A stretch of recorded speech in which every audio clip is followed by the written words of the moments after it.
This is Studio 23, Sydney, the Australian National Control Centre for the first live around-the-world telecast, Our World, and transmitting live to Sydney, Melbourne, Adelaide, Hobart and Brisbane.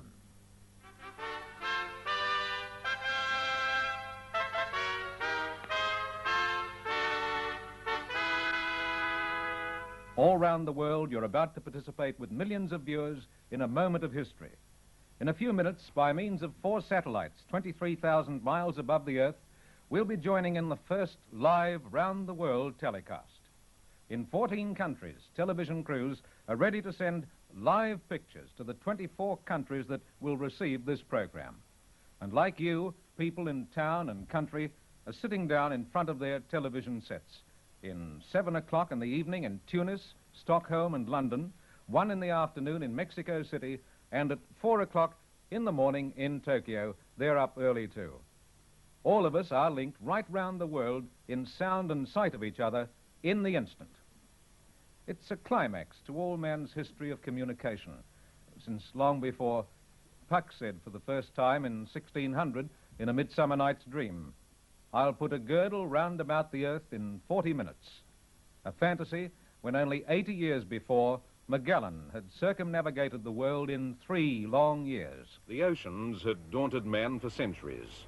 His understanding of the world beyond him was the mystery of the sea's horizons. Adventure and discovery were views from swaying decks. Yet only 450 years after Magellan, man has seen his oceans like this. The improbable and fantastic landscape of space.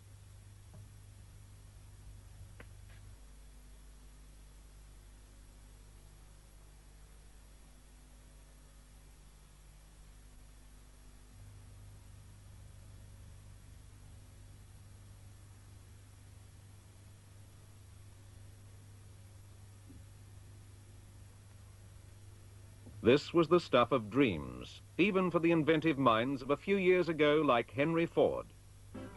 Here he is with Mrs. Ford in his Theodel quadricycle.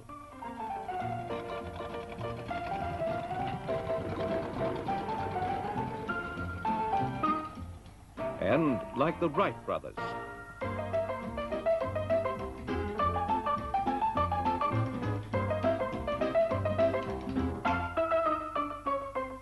And all those daring young men.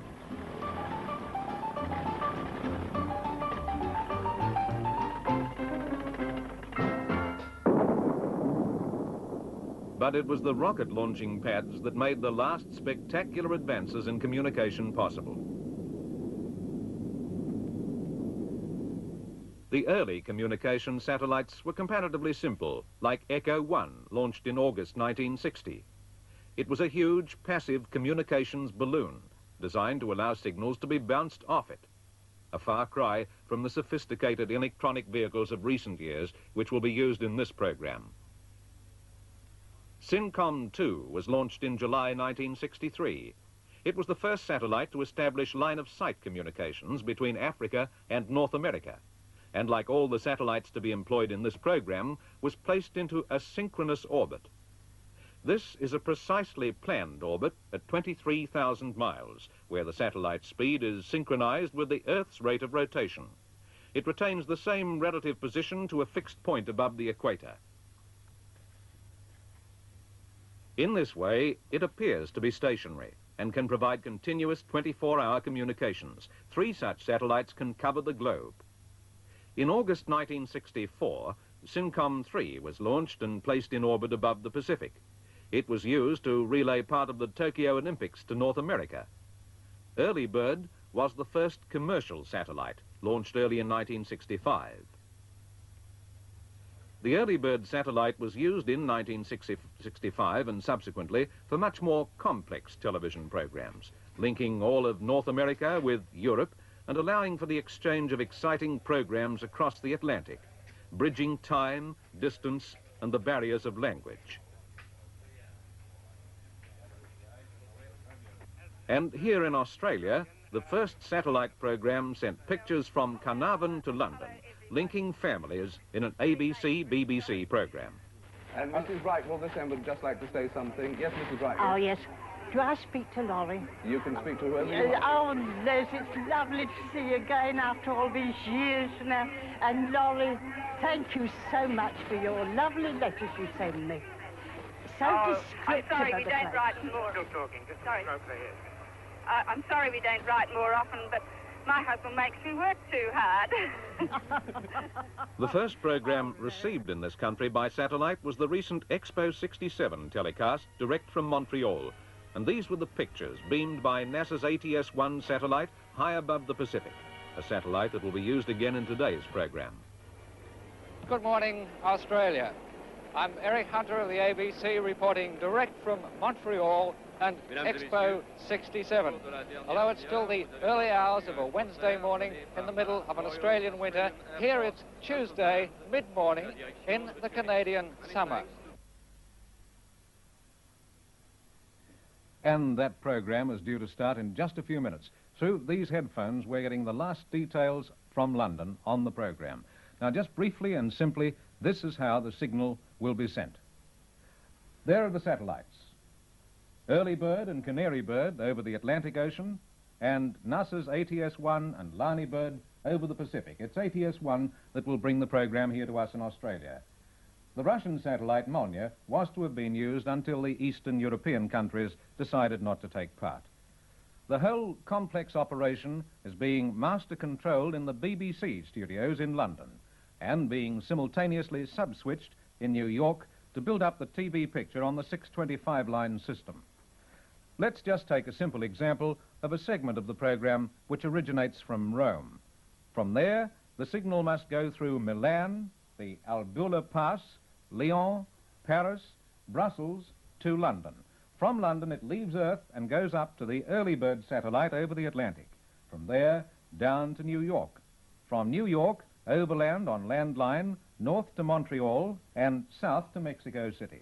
While for us, the signal will be sent on from New York to NASA's tracking station at Rossman, North Carolina, to the ATS-1 satellite, and thence to Kubi Creek, near Toowoomba, down to Sydney, and from here to all ABC networks. There'll be times when the commentator is speaking in a foreign language, and to overcome this language barrier, there are in the London studios 7 translators who will translate into English, German, French, and Japanese. These guide translations will be sent to the appropriate receiving country. For instance, here in Studio 23 in Sydney, we're of course receiving the English guide commentary on our headphones. That's the translation plus last-minute or spontaneous changes. And listening to this, we have 3 commentators, John West, David Hawkes, and Margaret Throsby, who will pass on the translations to you. You'll hear my voice over studio links, that is, between different segments of the program, but the picture will be coming from London. One of the important things to remember about this program, apart from it being technologically a marvelous and incredible achievement, is that it's dedicated not to science, but to the human fact, the human condition, to humanity, to you and me. The important thing is that you're joining millions of other people at their television sets together in a way never before possible. Well, now we expect the first pictures to be coming through from London up here on the screen very shortly. And when we do, I think that's probably a picture coming through from London now, pre-transmission in London. And we'd like to remind you it's a big experiment. There will be breakdowns, but we hope they won't be long. If we lose the picture, we'll continue in sound. For now, let's wait. I think we have how long to go, Brian? This is from New York. This is from New York, is it? This picture is coming from the New York studios. As though this is their pre-transmission introduction, the same as we're doing here in Sydney. And there's the clock now, counting down. That's the clock coming from the London studio. We have 30 seconds from now.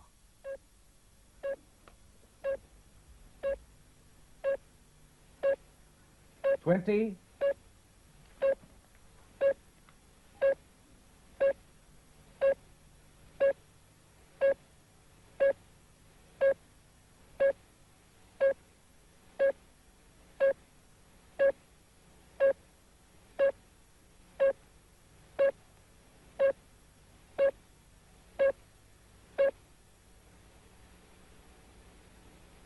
10.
This is our world.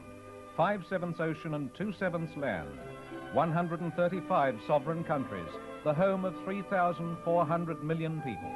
And tonight, for the first time, we can see right round our world, from sunset to dawn, by television. Our world is circled by television. Television stations in 14 countries all round the world have joined up to make one program. This program. In 45 control rooms all round the world, production teams are monitoring and selecting the hundreds of pictures and sounds from 5 continents, which will combine to make this historic program.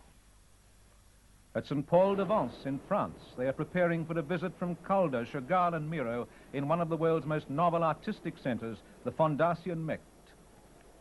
And at Cape Kennedy in the USA, the cameras are already looking at the Saturn V rocket, which has started its checkout. In London, they're in a recording studio where the Beatles are in the middle of a recording session. These people and places are just a few of the ingredients in our program. And here in London, England, is the center of the web, the control room of the whole program. From here, it goes out to something like 170 million television sets in 24 countries. This is our world. There are a million things to say about it, but there is one which, more than all the others, will determine the future of our children and our grandchildren. It is this. 100 years ago, there were 1,000 million people on our world. 40 years ago, there were 2,000 million. At this moment, there are over 3,000 million. By the year 2000, there will be 7,000 million.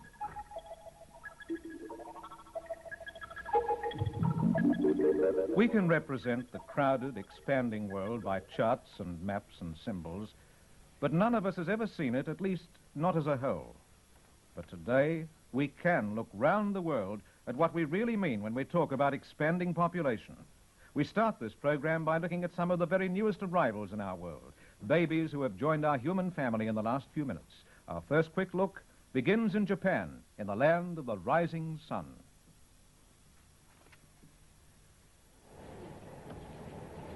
Here, the sun is rising over Hokkaido at 4 minutes past 4 on Monday morning.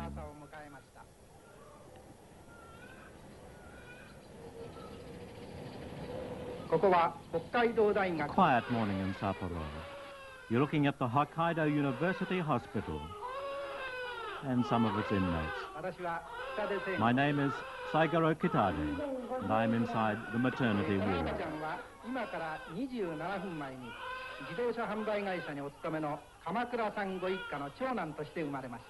This baby was born 27 minutes ago exactly.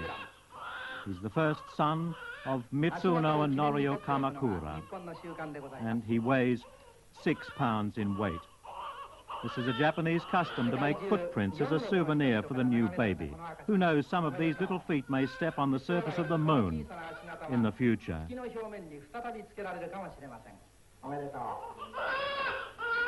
People all over the world are watching the crying face of this child. Monday morning, June 26th. This is Aarhus in Denmark. It's 1 hour before sunset. Your reporter is Ole Andreasen.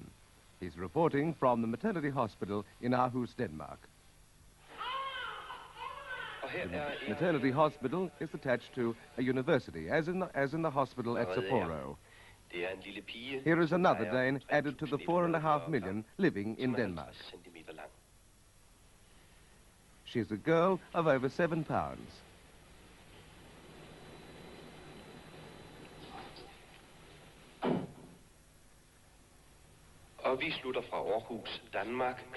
Aarhus, Denmark. It's 6 minutes past 8 on a summer's evening. It's 6 minutes past 1 on the 25th of June in Mexico City. The Pyramid de la Raza stands in front of this hospital. The hospital was built in 1960. Number 3 Maternity Hospital of the Mexican Pedro Ferriz. Hospital Institution. Exactamente en la Ciudad de México, sede de los próximos Juegos Olímpicos de 1968, la 1 de la tarde con 7 minutos. Mexico City, the seat of the Estamos asistiendo a un 1958 Olympic nacimiento. Games. Está atendiendo el doctor Víctor Birth of Espinosa the de los baby. Reyes. Esta transmisión es en vivo. Los padres están muy felices porque ha venido al mundo enteramente normal, sin problemas. Es un niño robusto, como ustedes ven. La madre es la señora María del Refugio Pérez Reyes de García y el padre es don Manuel García Gómez. Este niño se llamará Edmundo, cuyo Two of the diminutivo proudest es parents Mundo, o sea, in Mexico. en homenaje a este programa le pondrán así. A new child. Mundo, en inglés, world. En francés.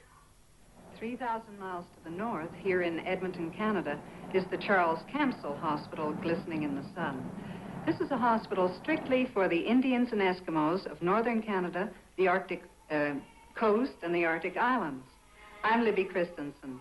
It's now 7 minutes past noon here, and just behind me, a mother is seeing her child for the very first time. Aki Nita Wagat Wasis. A child has been born, a Cree Indian baby. Her mother and father are Cree Indians of the Big Stone Band. The baby's name is Debbie Laurie Auger, and she is the jet black hair of her ancestors. She weighs 8 pounds, 12 ounces. And in a few days, Debbie will fly north to join her 8 brothers and sisters.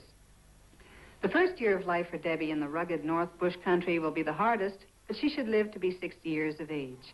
Debbie Auger, the latest baby born here in a country 100 years old this year. 4 babies. Only 4 out of some 1,800 born in the few minutes since this program began. 4 whose lives are likely to be worlds apart, born at the moment in history when it's first possible to see round the planet in a moment of time. The sun lights up only half the globe, but television can beat the sun. Our cameras can be where it is morning and afternoon, summer and winter, today and tomorrow, and all at the press of a button. The dawn creeps round the equator at a mere 1,000 miles an hour, but our pictures flash round at 186,000 miles a second. It's a summer evening now in Paris, a winter morning in Melbourne, just before lunch in Vancouver, the middle of the afternoon in New York.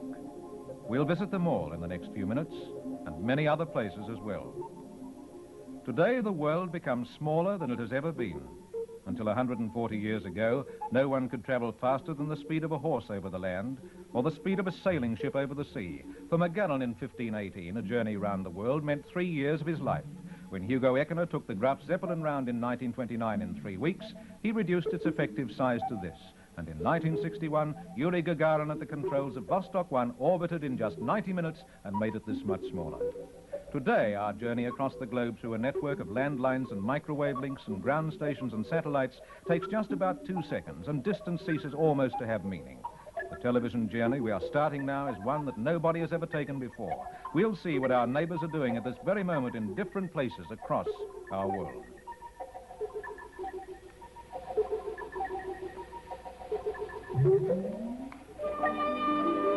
First of all, the Earth itself. This is a photograph of our world taken from a satellite. Somewhere on this indistinct circle, over 3,000 million people are working, playing or sleeping, or watching this picture.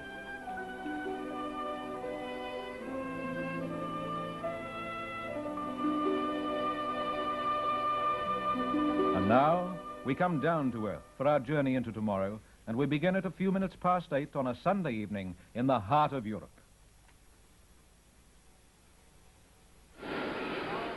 Peter Nadetsky at Linz in Austria. Here at the United Austrian Iron and Steel Works, it's now coming up to 10 minutes past 8. So there's still about an hour and 15 minutes before the night shift takes over. Eloise Lehner over there is directing the crane which is pouring molten pig iron into the vessel. Within 20 minutes, it's being changed into high-proof steel. Alice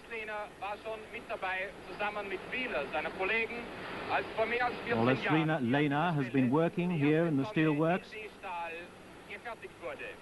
for 10 years or so. Just to show how quick the process is, the next door vessel, which was charged only about 15 minutes ago before the program began, is beginning to pour its tons of LD steel. Westwards again across Europe to the capital city of France, Paris, on a Sunday evening. In Paris, over the Porte de la Chapelle, your reporter, Joseph Pasteur. It's almost 12 minutes after the hour. The weather is fine, as on a Sunday afternoon, Parisians are coming home after a day in the country. Nous entendons les indications qu'il donne à ses collègues demeurés au sol. Rien n'échappe à l'observation de l'hélicoptère, de son emplacement. Nothing escapes the observation of the helicopter. Sur toutes les portes de Paris et He has a particulièrement sur perfect celle de view la of Chapelle, all the roads in Paris, and it's above l'accès le plus Porte de la facile Chapelle grâce à that son the échangeur helicopter à hovers 15 to report on the traffic. À l'heure qu'il est, la circulation est fluide. Les automobilistes que nous suivons viennent pour la plupart du nord. Beaucoup ont passé la journée en forêt de The chantier. flow of traffic has eased somewhat. Most of the cars from the north have used the motorway and are now using the access roads into Paris itself.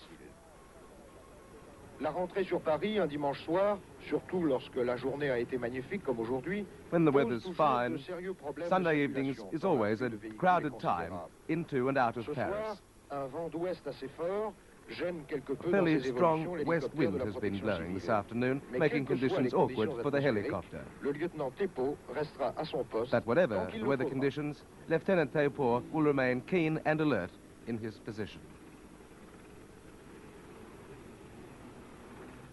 Nearly 1,000 miles south from France to our third continent, Asia, Europe, now across the Mediterranean to Africa, Tunis. Tunis, eternal city with a glorious past. Built on the birthplace of Carthage, Tunis is today especially concerned with tomorrow. The weather is fine in Tunis. Look across the city. A magnificent city. Look at the living past of the world. And yet it's a town which is very especially concerned with tomorrow as well as the past. وهذه السوق العتيقة سوق العطارين بتونس تحمل أضواءها وظلالها ونفس طيوبها ذكريات البطولات وهذه المرأة. Before you, the old town with its narrow little streets, its winding souks. Look at the veiled woman, a silhouette from yesterday, giving way to the face of today. بين جيلين لقاء بين الماضي والمستقبل في عالم حديث السير والتطور لكن المستقبل هنا شديد الصلة بأصالة الماضي الجميل. Here's a craftsman working in a setting created by his ancestors, but aren't there new concepts in his mind as he bends to his work?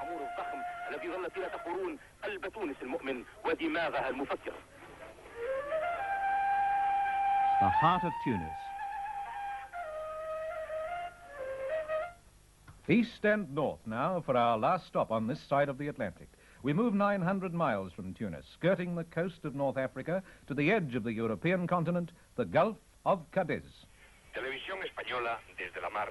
From Spanish television, from the sea, we're at Huelva in Spain, near to the estuary of the Agua del Cuvier. It's a half hour before sunset. Spain is a maritime country. Its fishing industry is one of the finest in the world, with its modern fishing fleet and its modern processes.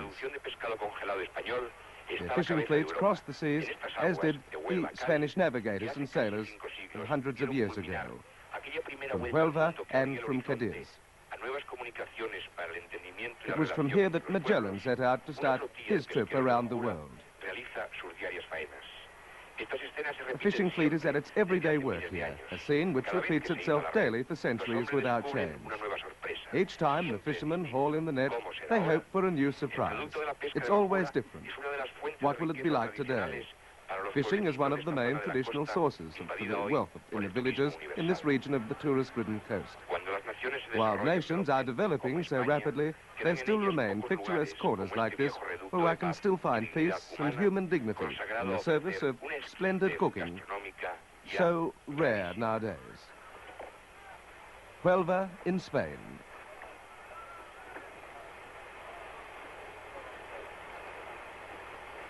Europe, Asia, Africa. Now we move 3,000 miles across the Atlantic to visit our fourth continent, America.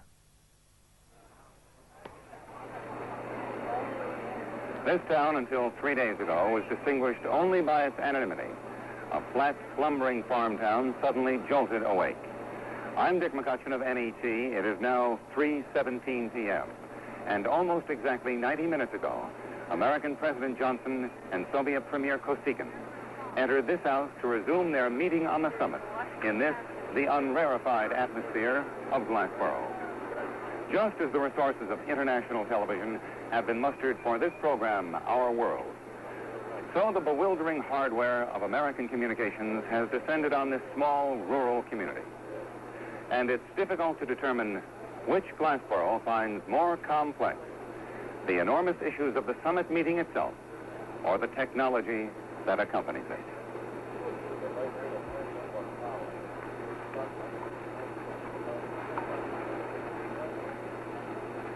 From the Atlantic coast of America, we traveled 2,000 miles west to Canada, the province of Alberta. From the tension of world diplomacy to peaceful reality here at Two Rivers Ranch in the Alberta foothills, where at 12:18 the cowboys have returned to work from their noonday meal to continue cutting out, which is the selection of animals from the herd. That's Randy Dunham, the ranch foreman, riding King Leo Bar, a cutting horse which is valued at $100,000 and is considered to be one of the finest sires of his breed in the world. Randy Dunham pretty well grew up with horses and, in fact, started cowboying when he was 15 years old. Now, at 39 and holder of the 1965 Canadian Cutting Horse Championship for 4-year-olds, he devotes himself to the breeding and training of these remarkable horses. A cutting horse is a highly trained specialist who works to a pattern of movement as intricate as the ballet. Today, because of the requirements of the cattlemen, the animal reflects in appearance and action the purpose for which he was bred. He's deeply muscled and heavily shouldered, capable of rapid speed and the ability to stand stock still one moment and to run full out the next. With King Leo Bar and Randy Dunham, we see the unique relationship between a man and his horse. This is Bob Switzer in Ghost Lake, Alberta.